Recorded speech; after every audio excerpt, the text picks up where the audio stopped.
Hello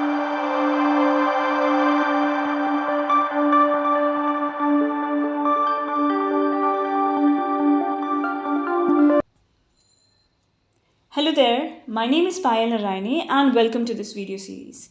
यहाँ हम cover कर रहे हैं पूनम दलाल दहिया की एंशिएंट एंड मेडिवल इंडिया की 3rd एडिशन, जो कि लेटेस्ट एडिशन है। इस किताब को हम थ्रूली रीड करेंगे और जहाँ ज़रूरत पड़ेगी वहाँ हम साथ ही साथ UPSC एंड स्टेट सर्विसेज में आए हुए प्रीवियस ईयर के क्वेश्चंस भी डिस्कस करेंगे। एंड इस सीरीज़ में वीडियोस लगभग 30 to 35 मिनट्स के होंगे, बड़े इफेक्टिव होंगे और हम ऑलमोस्ट 40 to 45 लेक्चर्स में ये पूरी किताब कवर करेंगे। और अगर आपने ये सीरीज़ 3 to 4 टाइम्स देख ली तो बिल्कुल ये किताब आपके दिमाग में छप जाएगी एंड ट्रस्ट मी, आपकी एक्यूरेसी भी काफ़ी इंक्रीज़ हो जाएगी। साथ ही साथ आपका रिवीजन भी काफ़ी आसान हो जाएगा। सो अगर आपको रिवीजन के साथ साथ वैल्यू एडिशन भी करना है तो ये सीरीज़ पूरी फॉलो करें। आपको बस आपके पास ये किताब रखकर मुझे सुनना है and most important points mark करने हैं। So without any further delay, let's get started. Hello there, welcome back to the channel Ghatna Sutra. यहाँ हम कवर कर रहे हैं पूनम दलाल दहिया की ancient and medieval India 3rd edition, जो कि लेटेस्ट एडिशन है। और हम आज शुरू कर रहे हैं some of the prominent sub branches for Vedanta. ठीक है, and before we move ahead, आप एक चीज़ को ध्यान में रखिएगा, wherever we talk about scholars और किसी पर्सनालिटी के बारे में बात कर रहे हैं, so you need to highlight their names and the work done by them. ठीक है, साथ में हमें टर्मिनोलॉजीज़ भी याद रखनी होगी क्योंकि उसमें मल्टीपल स्टेट सर्विसेज एग्जामिनेशंस में या UPSC की एग्जामिनेशंस में मैच द पेयर जैसे क्वेश्चंस पूछे जाते हैं। ठीक है, सो आप याद रखिएगा एंड साथ ही साथ हम जब पढ़ रहे होंगे तो उसे साथ ही साथ हाईलाइट भी कर लीजिएगा इन your books.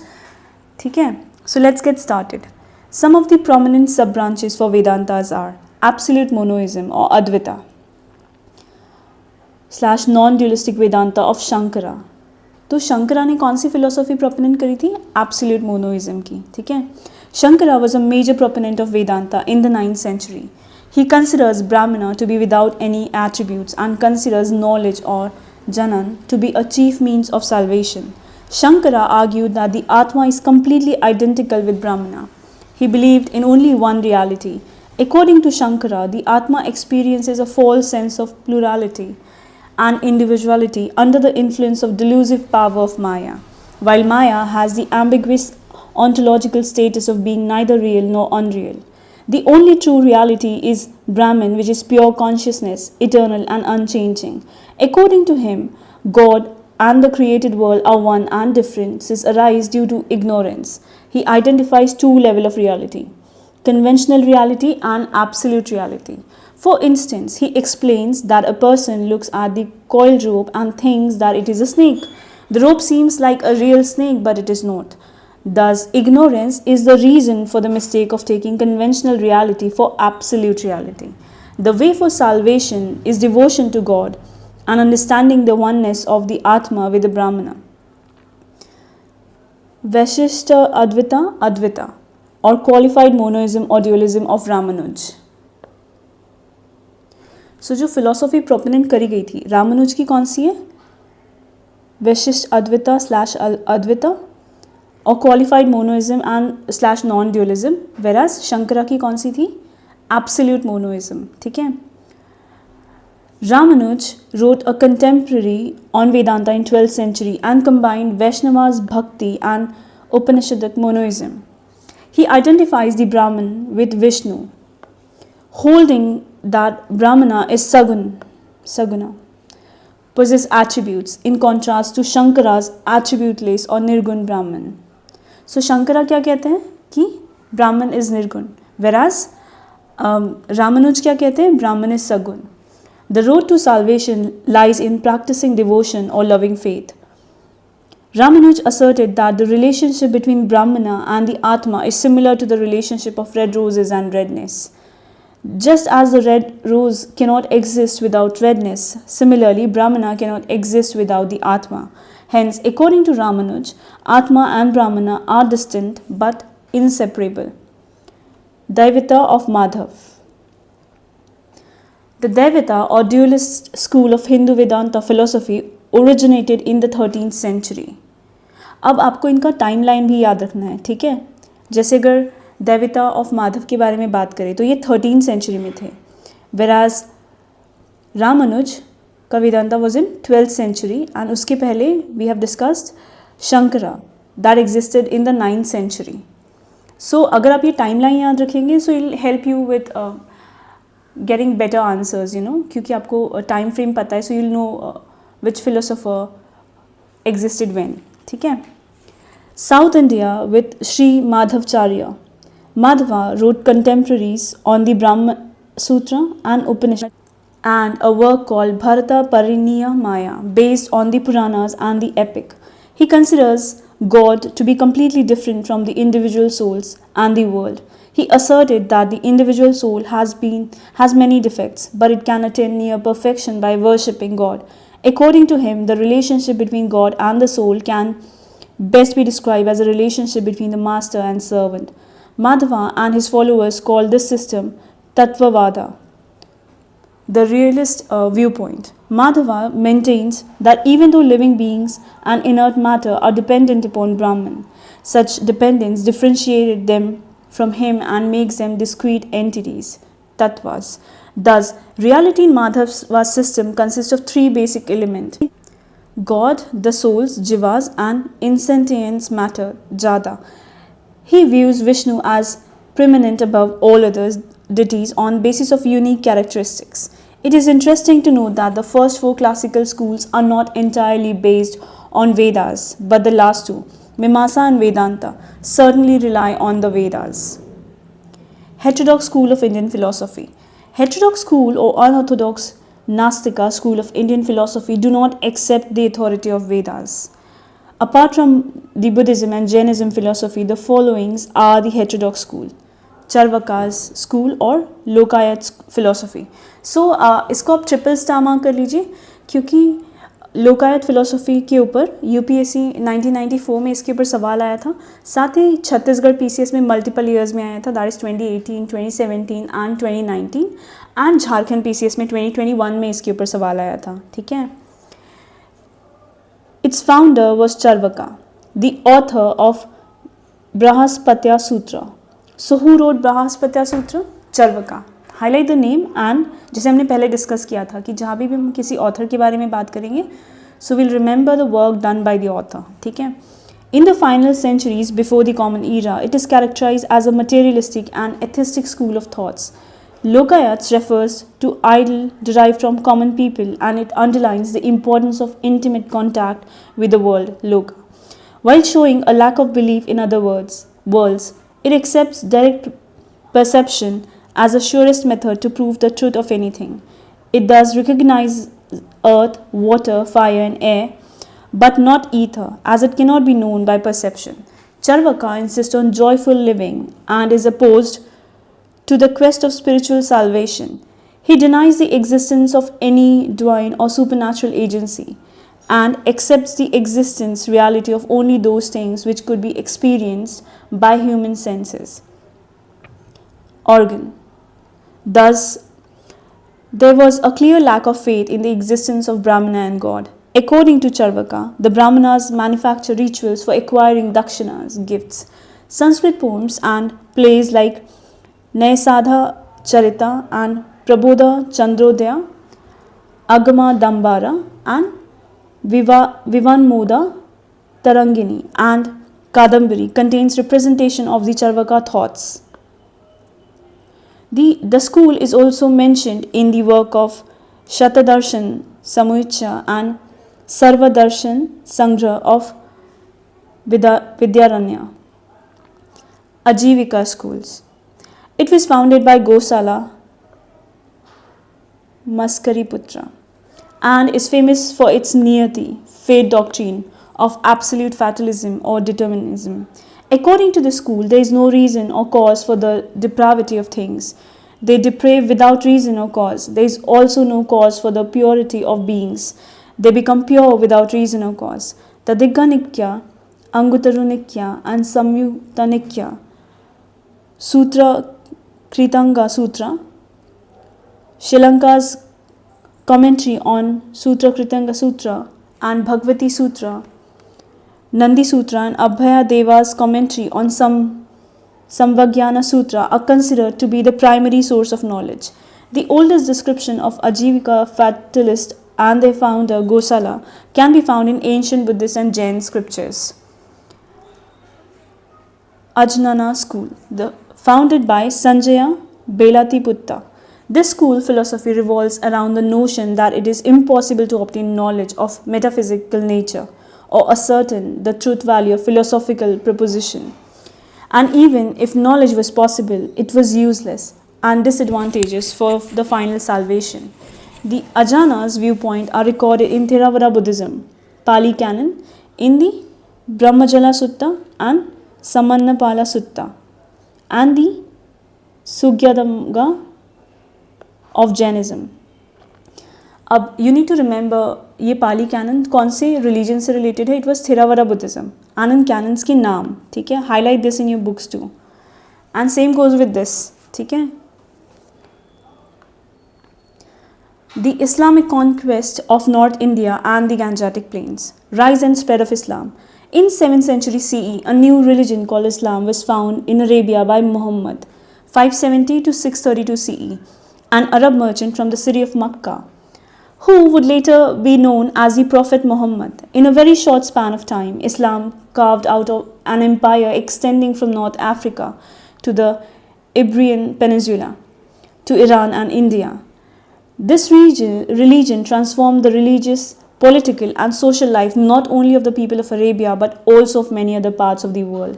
Islam lays an emphasis on the belief of one God and its holy book, the Quran, which is considered as the supreme authority in Islam. According to Muslim, it was revealed by Allah to the Prophet Muhammad. Every Muslim is asked to pray 5 times a day, to fast during the month of Ramzan or Ramadan, to distribute alms and to make pilgrims to Makkah once in their lives if possible. A brief history of Islam. In 610 CE, a Prophet Muhammad found himself receiving message from Allah and learned that he was a prophet in the same lines as Moses and Jesus Christ. According to tradition, one morning Prophet Muhammad heard the voice of an angel Gabriel, and through him Allah spoke words of wisdom. The words were first recited by Prophet Muhammad, later his disciples, and were later on recorded as a text which came to be known as the Holy Quran. At first, the pagan Arabs were tolerant, but gradually, when the influence of Prophet Muhammad began to rise, they began to regard him and his followers with disdain and placed a trade embargo on them. Prophet was ridiculed in public. The slaves who followed him were beaten by the pagan masters, who forced Prophet Muhammad and his followers to immigrate north to the oasis town of Medina. In 622 CE, they were welcomed by the local pagan and the Jewish tribe. The year 622 CE is also known as the year of Hijrah or immigration, which also marks the beginning of Muslim calendar. Just 2 years later, in 624 CE, a decisive battle known as Battle of Badr was fought between Muslims led by Prophet Muhammad and the merchant caravans of the pagan Arabs. This was the first major battle in the Muslim conquest of Arabia. With the gradual increasing influence of Prophet Muhammad, the Muslims expanded their territorial control over the areas of the north of Medina till 628 CE. In 630 CE, Prophet Muhammad conquered his hometown of Makkah, and over the next 2 years sent his armies all over the western Arabia to conquer the remaining pagan tribes. After the death of Prophet Muhammad in 632 CE, the task of providing religious and political leadership to Muslims passed on the caliphs, Islamic leaders, known as the Rashiduns, rightly guided. The word Khalifa is derived from the Arabic word Khalifa, which means deputy, and the title was given to the ruler who succeeded Prophet Muhammad. Between 632 to 661 CE, there was 4 pious caliphs and all close companions of the Prophet. The first of these companions to be appointed caliph was Abu Bakr, who was one of Prophet Muhammad's father-in-laws and had been the first man after Muhammad to convert to Islam. Abu Bakr's first task was to suppress the rebellion in Arabia, wars of apostates that had been started by various Arab tribes who had renounced their conversion to Islam after the death of Prophet. Once these wars were completed, Abu Bakr reunited the Arabian Peninsula and began the invasion of the two major superpowers of the region, the Byzantine Empire of the Mediterranean and the Sassanid Empire of Persia. Both of these empires were in a weak state, having been in almost continuous war with each other for an entire century and were unable to mount much effective resistance. Abu Bakr died in 634 CE, and the leadership passed to the next Caliph Umar, another early convert to Islam who had spent 17 years by Muhammad's side. During the Caliphate of Umar, Muslim armies conquered almost the entire Middle East, including the Levant, Egypt, and much of Persia. The rest of Persia was conquered under the reign of the two subsequent Rashidun Caliphates, Uthman and Ali. Umayyad Caliphate, 661 to 750 CE, succeeded the pious caliphs. The Umayyad dynasty gave stability and prosperity to the caliphate and was followed by the Abbasids Caliphate, 750 to 1258 CE. During this time of later Abbasids, the caliphs began to lose political control and independent sultan Muslim rulers emerged in several regions. Age of conflict from 1000 to 1200 CE. The period from 1000 to 1200 CE witnessed many changes both in the West and the Central Asia and in northern India as well. The continuous incursions of the Turkish tribesmen from the Central Asia, the mercenary character of the Turkish soldiers who switched loyalties often, and the strife between the different Muslim sects and between the different regions made the period restless and gave it a tag of the age of conflict. Towards the end of this period, there were a series of incursions of Turks into the northern India. As a part of the expansion policies of Umayyad Caliphate, the invasion started as early as the 8th century in India. Moreover, Arabs were also attracted by wealth promised by India, since Arab merchants and sailors boasted of the great wealth of the Indian territories that they had witnessed in their journey. In 712 CE, Arab invaded India from the northwest region Sindh under Muhammad bin Qasim, who was the general of Umayyad Caliphate. However, the reason for invasion of Sindh was to avenge the plunder of Arab ships by the pirates of Dibal. Under King Dhar refused When King Dhar refused to punish the pirate, Hajjaj, the governor of Iraq, dispatched an army under his nephew and son-in-law Muhammad bin Qasim. He arrived in Sindh in 712 CE and besieged Dibal, which was situated on the sea coast. Then he annexed Niran, Hyderabad and Siwan, followed by decisive victories over King Dahir at the fort of Roar near his capital Alor. Subsequently, Alor, Brahmanabad and Multan near Indus River and the part of Lower Punjab were taken. The invading Arabs also killed a large number of fleeing soldiers. This military conquest is mentioned in Chachnama, which is an early 13th century Persian translation of an old Arabic history of bin Qasim. Though his rule lasted only for 2 years, yet it greatly disturbed the economic life of the Sindh, and a large number of people and merchants fled from Sindh. However, many Arabs settled down in Sindh and the Arab influence continued for a long period of time. The Ghaznavids and Muhammad of Ghazni. By the end of the 9th century, the Abbasid Caliphate was in decline and a large number of states under Islamicized Turk were beginning to emerge. It is interesting to note that during the 9th century, the Turk has entered the Abbasid Empire as a palace guard and mercenary soldiers, but they soon emerged as a kingmaker. These new rulers assumed the title of Amir ul Umra, commander of commanders at first and later Sultan. Towards the end of the 9th century, Trans-Oxian, Khorasan and the part of Iran were being ruled by the Samanids, who were Iranians by descent. The Samanids had frequent battle with the Turkish tribesmen on their northern and the eastern frontiers. It was during this struggle that the new type of soldiers known as Ghazi emerged, who were fighters as well as missionaries. They acted as auxiliaries of the regular armies and in lieu of regular salaries took recourse to plunder. The Ghazis took on the Turks in tough battle. In course of time, many Turks became Muslim themselves, and these Islamicized Turks tribes emerged as a greater defender and crusaders of Islam. In the 9th and the 10th centuries, most of the Afghan was under the control of Samanids. Among the Samanid governors was a Turkish slave, Alpatjin, who started as a governor of Balkh and, in course of time, established an independent Turkish dynasty with a capital at Ghazni, Afghanistan. He was succeeded by his slave and son-in-law, Sabuktagin, who established his own rule in Ghazni in 977 CE. The Samanid kingdom soon ended and the Ghaznavid took over the task of defending the Islamic land from the Central Asian tribesmen.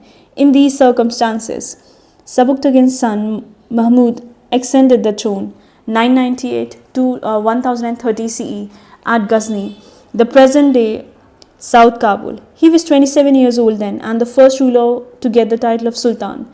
Due to his stout defense against the Central Asian Turkish tribal invaders, he was considered a hero of the Islamic people by medieval Muslim historians. He was also closely associated with the Renaissance of the Persian Iranian spirit. In fact, Persian Renaissance writer Firdausi, kaun the? He was a Persian writer and was a poet laureate at the court of Mahmud, who glorified the ancient Iranian heroes. The Persian language and culture now became the language and culture of the Ghaznavid Empire. Even Mahmud himself claimed a descent from the legendary Iranian king Afrasiab. Thus, Turks became not only Islamicized but Persianized too.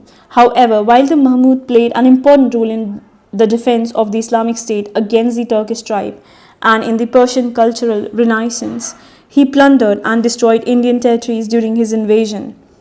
Muhammad bin Qasim, 712 CE, first Muslim invader who invaded Sindh. Highlight this, hai na? So who was the first Muslim invader who invaded Sindh? It was Muhammad bin Qasim in 712 CE. The Ghaznavids, Sabuktagin, 977 to 998 CE. Hindu Shahi king Jaipala, who held territories extending from Punjab and modern Afghanistan, was first to realize the danger posed by the Ghaznavids. He thus invaded Ghazni in alliance with the son of the former governor of Ghazni, but he had to suffer defeat and Sabuktagin succeeded in forcing him into a humiliating treaty.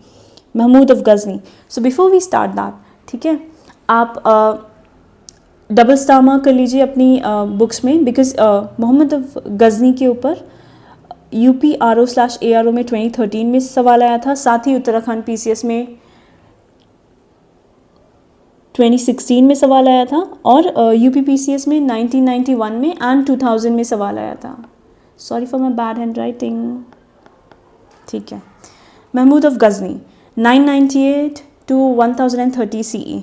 During the period between 1000 and 1027 CE, he attacked India 17 times. He started his invasion in India during the period when the Rajput power had declined. The main reason behind conquest of India by Muhammad Ghazni were, firstly, to accumulate the vast amount of wealth that existed in India. With the help of that wealth, he wanted to transform Ghazni into the capital city, into a region of formidable power in the entire Central Asia. Also, with the help of his plundered wealth from India, he continued his struggle against his enemies in Central Asia. As a matter of fact, his raids into India alternate with his battle in Central Asia. Secondly, to spread Islam and to destroy Hindu temples. In fact, he is also known as Shikhan or destroyers of images. He also did not want to give time to the rulers of India to regroup and combine against him. It has been analyzed that he always attacked India during the hot summer with the onset of monsoon. So he would go back to Ghazni probably to avoid the flooding river of Punjab so that his forces would not get trapped there. In 1000 CE, he first invaded modern Afghanistan and Pakistan and defeated the Hindu Shahi ruler Jaipala in the Battle of Vaihind. It is believed that Jaipala burned himself in the funeral prayer, unable to bear his disgrace. In the year 1004 to 1006 CE, Mahmud of Ghazni attacked the ruler of Multan. In 1008 CE, the second battle of Vaihind between Mahmud of Ghazni and Anandapala, son of Jaipala, was fought near Peshawar. Even though Anandapala was supported by the Sultan of Multan and many princes of northwestern India like the ruler of Kannauj and Rajasthan and the Khokhars, a brave war tribe of Punjab. And despite his forces being numerically large, he lost the war. One of the major reasons behind Mahmud's success was his fast-moving cavalry in comparison to the slow Indian troops, which were mainly driven by elephants. Strategically, he annexed Punjab to have easy access to India. In 1014 CE, Mahmud took Taneshwar near Delhi and burned the temple of Mathura. In 1018 CE, he sacked Kannauj by defeating its Chandela king, Vidyadhar. In the same year, he defeated and killed two more rulers, Hindu Shahi Trilochan Pala and his son Bhimipala, thereby conquering Rahib and Lahore. In 1025 CE, his 16th expedition, he plundered the Somnath temple dedicated to Shiva in Kaitwar, Saurashtra. Mahmud captured the city after grim struggle in which more than 50,000 defenders lost their lives. It is pertinent to note that Mahmud left Somnath after a fortnight when he came to know that the Chalukyan ruler of Gujarat, Bhima I, had completed preparation to confront him. It was Bhima I who repaired the Somnath temple. अच्छा, यहाँ से आपको ये याद रखना होगा that who plundered the Somnath temple? It was Mahmud of Ghazni. And who repaired the Somnath temple? It was Bhima I. ठीक है? In 1026 CE, he returned and plundered Jats for colluding against him. He patronized three important people, Al-Bruni, the scholar from Central Asia and the composer of Kitab-ul-Hind. So Kitab-ul-Hind किसने लिखी थी? Al-Bruni ने. He was a scholar. And Firdausi, the Persian poet, called the Homer of the East and the writer of Shahnama. Highlight the name of the book and the scholar. ठीक है?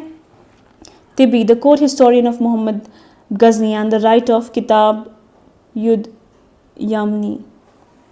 ठीक है? In 1030 CE, Muhammad died and followed his death, a powerful empire called Seljuk Empire came into being. The empire included Syria, Iran, Transoxia and contended with Ghaznavids for the control of Khorasan. In famous battle, Musad, the son of Mahmud, was completely defeated and he had to flee to Lahore for refuge. The Ghaznavids empire was now confined to Ghazni and the Punjab.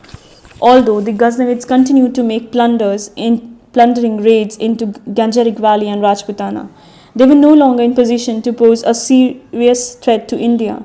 In the field of culture, a process of interaction between Islam and Hindu religion and society started. Lahore emerged as a center of Arabic and Persian language. Muslim traders helped in augmenting the Indian trade with the Central and West Asian countries. Muslim religious preachers, called the Sufis, emerged during this era, who preached the message of love and humanity to all, and were widely respected by both Hindus and Muslims.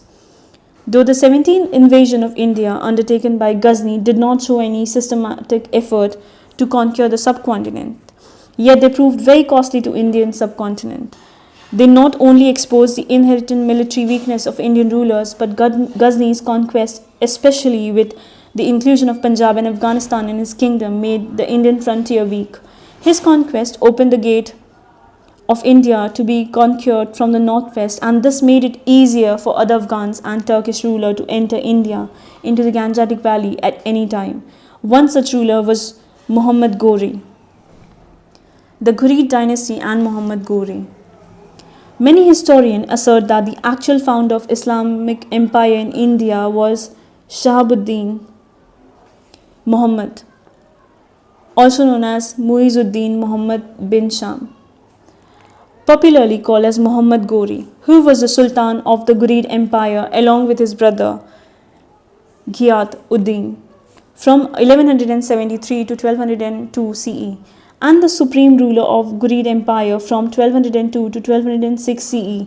He was one of the greatest rulers of the Ghurid dynasty and is credited with laying the foundation of Muslim rule not only in India but also in South Asia that lasted for several centuries. His kingdom included part of modern-day Afghanistan, Bangladesh, Iran, India, Pakistan, Tajikistan and Turkmenistan. Brief background of Ghurid dynasty. We had just discussed about the establishment of Seljuk Empire, which eclipsed the Ghaznavids. However, towards the middle of the 12th century, another group of Turkish tribesmen who were partly pagan and partly Buddhist shattered the power of Seljuk Turks. In this vacuum, two new powers rose to the prominence: the Khwarizm Empire based in Iran and the Ghurid Empire based in Ghur in the northwest of Afghanistan. It is pertinent to note that though the Ghurids had started as a vassal of Ghazni, they soon overpowered them.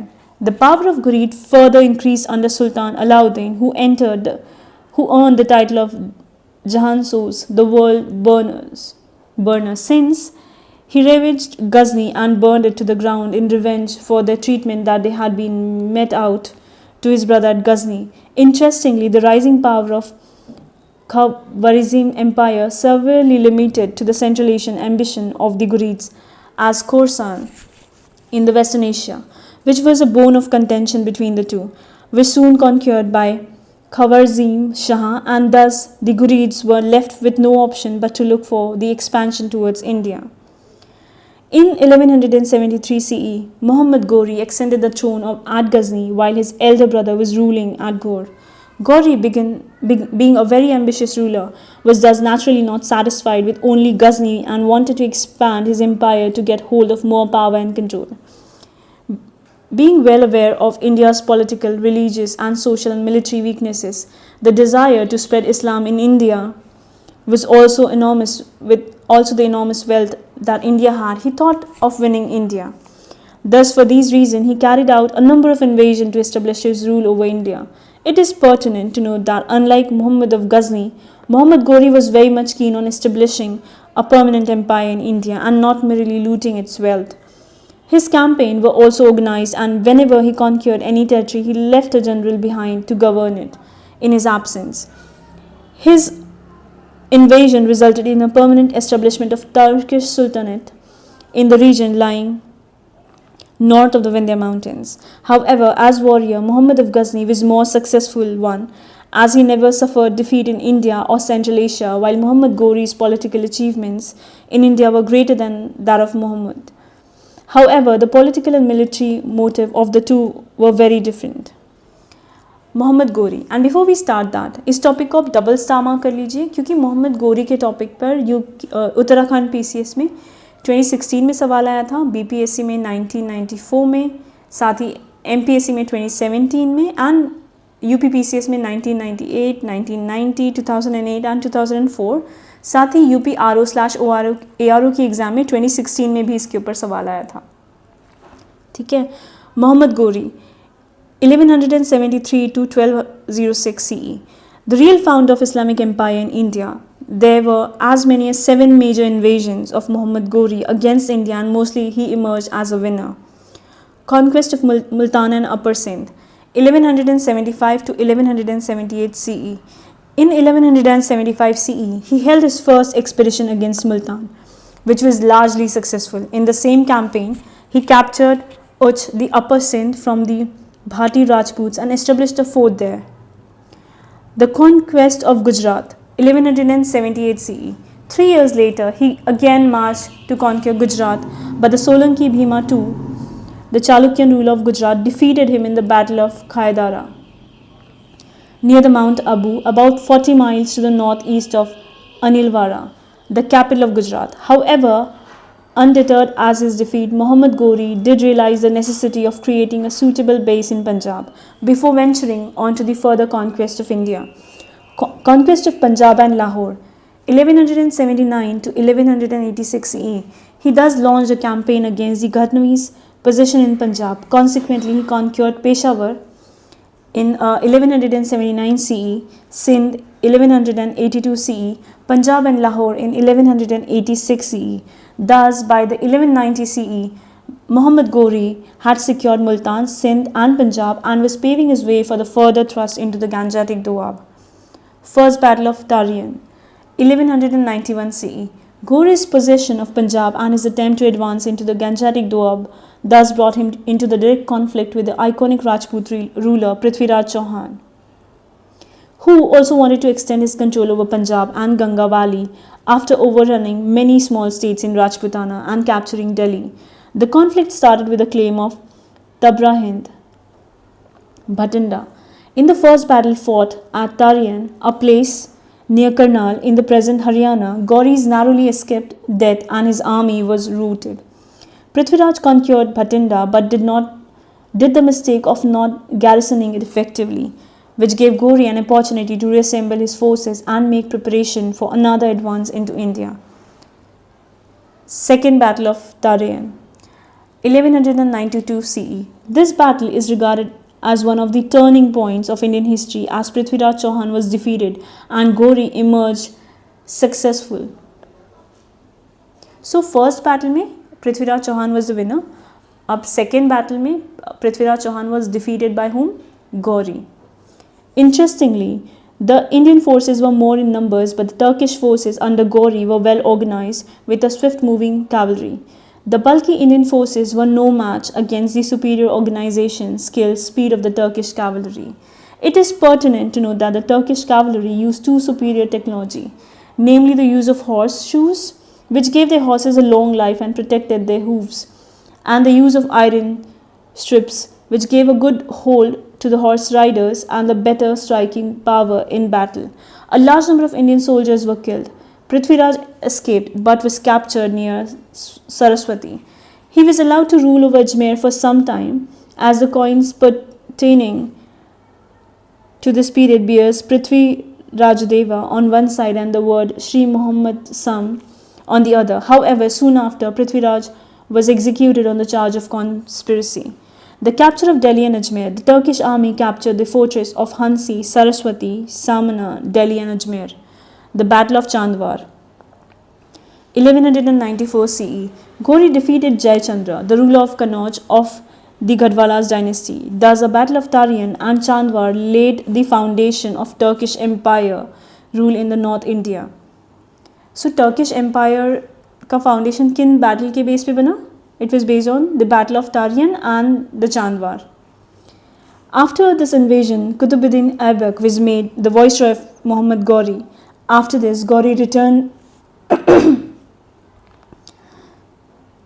After this, Gauri returned to Ghazni to carry out his conquest of the western frontier, leaving the affairs of India in the hands of his trusted slave general Qutbuddin Aibak, who continued his conquest in India.